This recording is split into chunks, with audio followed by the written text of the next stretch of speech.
Welcome to knowledge ग्राम। मैं SI Roshan Kumar. आप सभी जो एसआई का एग्ज़ाम की तैयारी करें 1275 पोस्ट की, तो आप सबको पता चल गया होगा कि आपका 17 दिसंबर को एग्ज़ाम फिक्स हो चुका है, जो कि 2 शिफ्ट में होगा। और दोनों शिफ्ट का जो क्वेश्चन का लेवल होता है लगभग समान होता है, थोड़े से माइनर डिफरेंट होते हैं। तो हम समझते हैं, अभी एक कमेंट भी हम देखे थे कि सर इतना बड़ा सिलेबस है, इसको इतने कम टाइम में कैसे कवर करें, कुछ स्ट्रैटेजी आप बताइए। तो हम उसी स्ट्रैटेजी पे बात करेंगे कि इतने कम सिलेबस, इतने कम टाइम में अगर इतने बड़े सिलेबस को अगर कवर करना है तो उसको आसान बनाने के लिए सब्जेक्ट को समझना पड़ेगा कि कौन सब्जेक्ट आपके लिए कितना इंपॉर्टेंट है। अगर सब्जेक्ट का इंपॉर्टेंस समझ जाते हैं तो आपके लिए आसान हो जाएगा उस सब्जेक्ट को कवर करना। हम आज इस वीडियो में बात करेंगे 10 डेज गुना 10 आवर्स प्लान की, यानी कि 10 दिन में रोज 10 घंटे पढ़ के कैसे हम इस पूरे सिलेबस को कवर कर सकते हैं, आज इस वीडियो में बात करेंगे। उससे पहले अगर हम एग्जाम डेट की बात करें तो 17 दिसंबर को आपका एग्जाम है, और आज जो मैं वीडियो शूट कर रहा हूं आज है 26 तारीख। तो हम अगर दोनों के गैप को देखें तो लगभग 20 दिन का समय आपके पास बच रहा है। तो अगर हम इसको समझना चाहें तो मेरे पास 20 दिन है और हम 10 डेज प्लान लेकर आए हैं। तो आपको ये करना है कि जो बाकी बचे 10 डेज है, 10 दिन है, इसमें आपका जो भी सिलेबस अभी तक बच रहा है, जो सेल्फ स्टडी करने वाले हैं, पहले से तैयारी कर रहे हैं, उनका सिलेबस तो एक बार खत्म हो चुका होगा, लेकिन जो नया तैयारी में लगे हैं उनका सिलेबस अभी तक खत्म नहीं हुआ है। 10 दिन के अंदर आप सबसे पहले अपने पूरे सिलेबस को खत्म करिए, और कम से कम 10 दिन आपको रिवीजन के लिए रखना ही पड़ेगा कि आप पूरे सिलेबस को देख सके, जिससे आप एग्जाम में अच्छा आप स्कोर कर पाएंगे। तो आप सबसे गुजारिश है कि जिनका भी सिलेबस खत्म नहीं हुआ, सबसे पहले अभी से 10 दिन जो बच रहे हैं उसमें आपको पूरा सिलेबस खत्म करना है। और एक चीज और खत्म करना है, जो भी आपको सेट प्रैक्टिस करना, सेट बनाना है, इसी 10 दिन में रोज एक एक सेट करके आप 10 सेट बना के खत्म कर दीजिए। और बाकी जो लास्ट 10 डेज बनेगा उसमें आपको सेट प्रैक्टिस नहीं करना है, टोटली फुल्ली आपको जो आपका सिलेबस है उसको रिवीजन करना है। और रिवीजन करने के साथ साथ आपको क्वेश्चन प्रैक्टिस करना, ऑब्जेक्टिव क्वेश्चन लगाना है, जिससे आप उस एग्जाम में क्वेश्चन को देखते ही टिक कर पाए, ऐसा आप वहां पे फील कर पाएंगे। तो हम समझते हैं सबसे पहले कि एक 10 डेज प्लान क्या है, इसमें कैसे हम इतने बड़े सिलेबस को कवर कर सकते हैं। इतने बड़े सिलेबस को 10 दिन में कवर करने के लिए सबसे पहले आपको सिलेबस को समझना पड़ेगा, जो आपका सब्जेक्ट है उसका इंपॉर्टेंस को समझना पड़ेगा। तो हम एक एक करके सब्जेक्ट को समझते हैं, और ध्यान से आप समझिए। और अगर आप स्टडी रूम में आपके पास पेन और पेपर है तो निकाल लीजिए, कुछ कुछ इंपॉर्टेंट जो टॉप बात हम बोलेंगे उसको लिख लीजिएगा, जिससे कि आपको दोबारा ये वीडियो देखने का जरूरत नहीं पड़ेगा।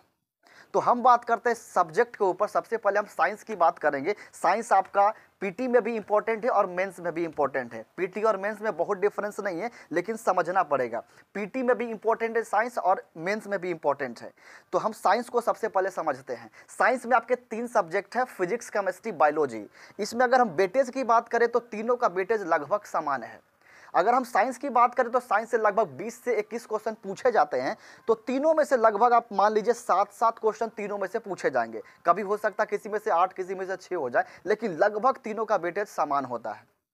अगर हम देखें कि किसको कैसे कवर करना है तो उस पर हम ध्यान से बात करते हैं। Physics, chemistry, biology. केमिस्ट्री का जो सिलेबस है थोड़ा छोटा है, बाकी फिजिक्स और बायोलॉजी का सिलेबस बड़ा है। ये बायोलॉजी पे ज़्यादा टाइम देना पड़ेगा, फिजिक्स पे ज़्यादा टाइम देना पड़ेगा, और केमिस्ट्री पे थोड़ा कम टाइम दे के भी हम पूरे सिलेबस को कवर कर सकते हैं। कैसे कैसे उसका टाइम मैनेजमेंट करेंगे हम आगे बात करेंगे। सबसे पहले हम सब्जेक्ट को समझ लेते हैं। अभी हमने साइंस की बात की, किसका कितना इंपॉर्टेंट है समझ लिए। ये साइंस में आपका तीनों सब्जेक्ट इंपॉर्टेंट है और समान वेटेज रखता है। उसके बाद अगर हम बात करें बच गया कौन सा, आर्ट्स बच गया, और उसके बाद करंट अफेयर्स, और उसके बाद मैथ रीजनिंग बच गया। हम उसके बाद हम बात कर लेते हैं मैथ रीजनिंग की। सबसे पहले तो मैथ रीजनिंग से लगभग आपके पिछले एग्जाम में 7 से 8 क्वेश्चन पूछे गए थे। तो अब हम उम्मीद ऐसा कर रहे हैं कि लगभग 8 से 10 क्वेश्चन आपके पूछे जा सकते हैं, जो कि मैथ रीजनिंग मिला के होते हैं। और लगभग 6 क्वेश्चन, 4 क्वेश्चन, 5 क्वेश्चन, 5 क्वेश्चन, ऐसे मिला के आपके 10 क्वेश्चन रह सकते हैं। अगर हम मैथ रीजनिंग को गौर से देखें तो कैसा क्वेश्चन रहता है, तो हम यहाँ समझते हैं।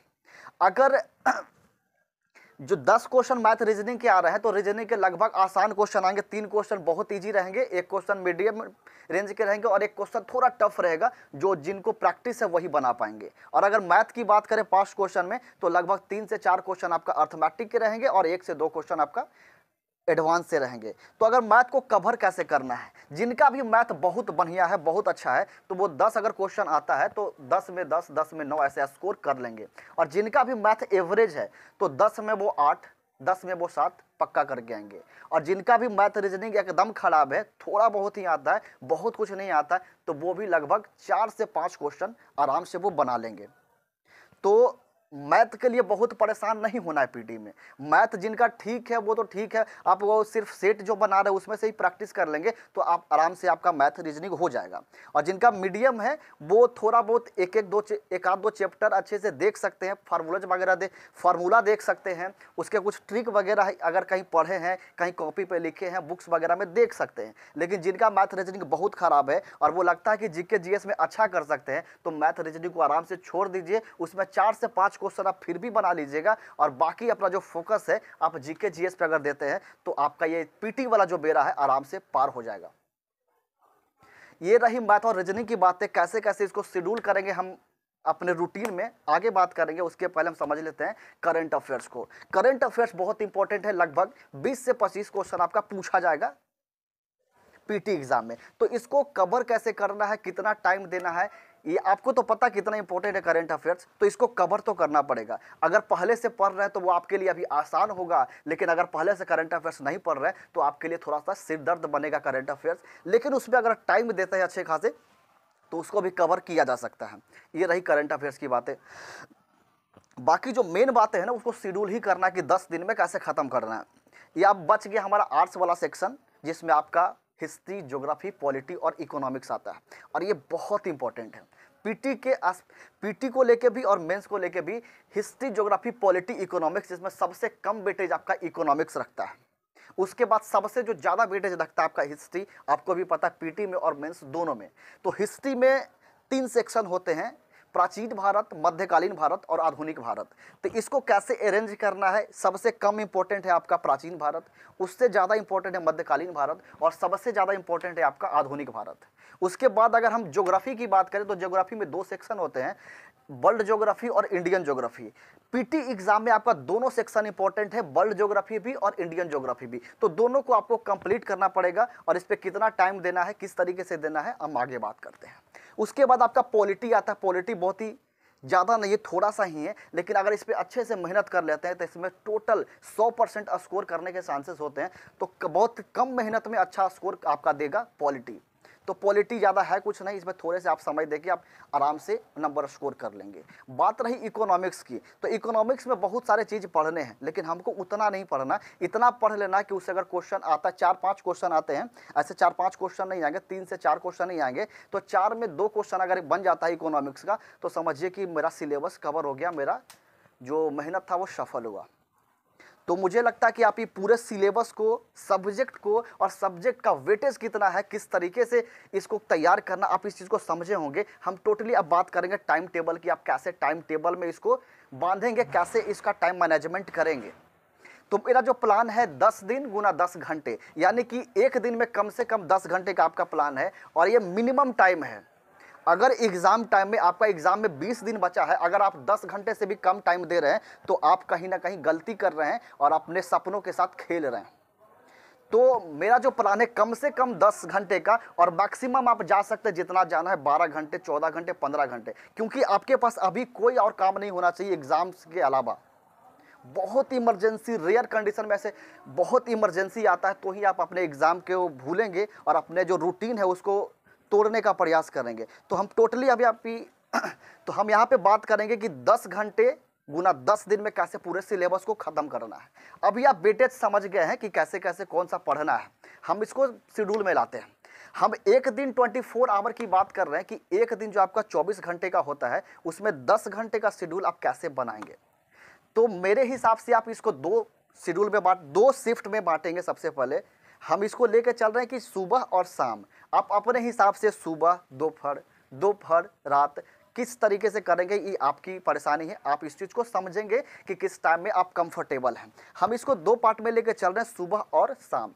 मेरे हिसाब से जो आपका टाइम टेबल रहेगा वो 4 घंटे सुबह और 6 घंटे शाम या रात, जो भी आप पढ़ते हैं उसको आप करेंगे। 4 घंटे अगर हम सुबह की बात करें तो 4 घंटे सुबह में हम क्या करेंगे उसको समझते हैं।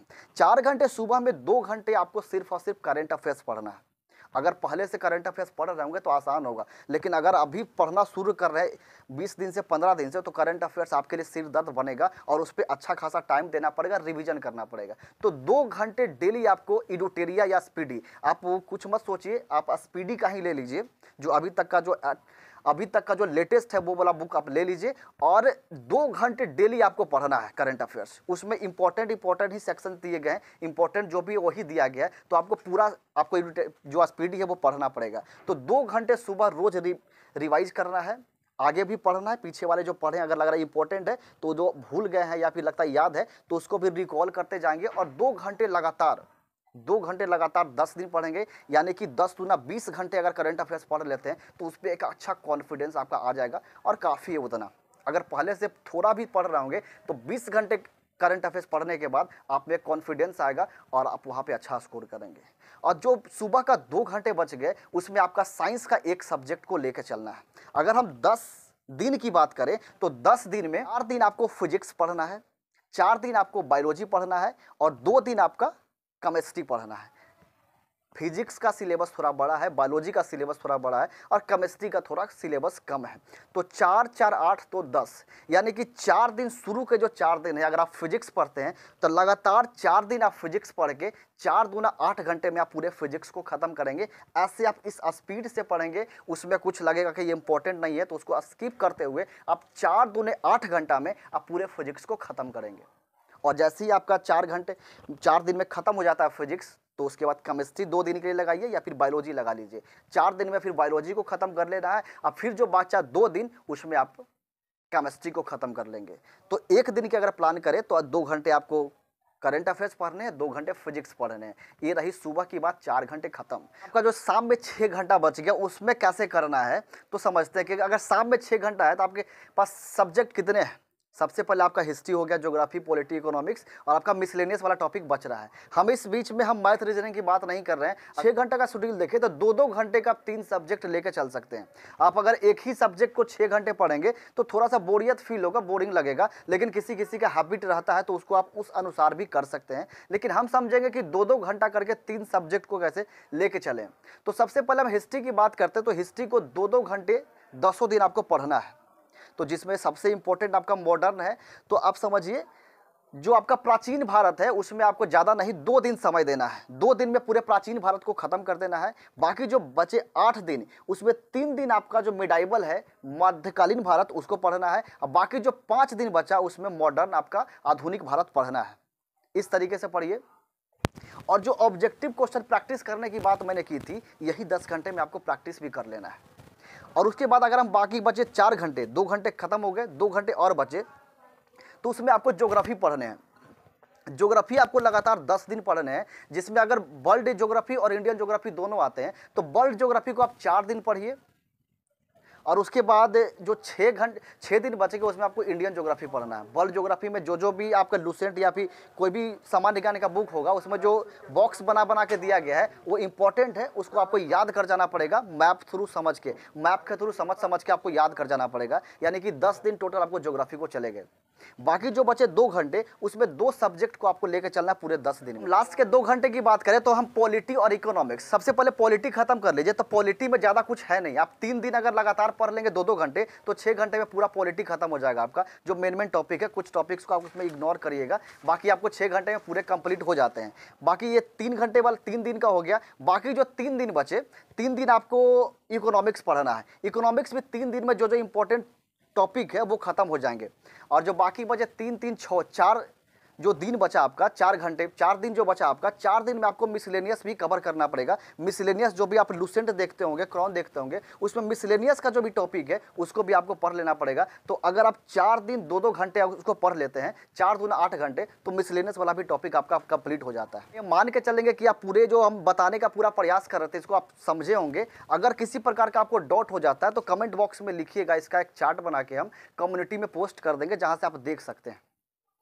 तो आप इस पे काम करिए। सबसे पहले तो आपकी जो 10 दिन अभी बचे हैं, 10 दिन में पूरे सिलेबस को कवर करिए, और जो बाकी 10 दिन बचा है उसमें ये प्लान को आपको एग्जीक्यूट करना है, जिसमें आपका सिलेबस जो आपका सेट प्रैक्टिस है वो इसमें इंक्लूड नहीं है, और जो मैथ रीजनिंग का टॉपिक है इसमें इंक्लूड नहीं है। अगर पढ़ना होगा तो अभी उसको आपको ख़त्म करना पड़ेगा। चलिए मिलेंगे नेक्स्ट वीडियो में, तब तक के लिए आप सभी को धन्यवाद। जय हिंद।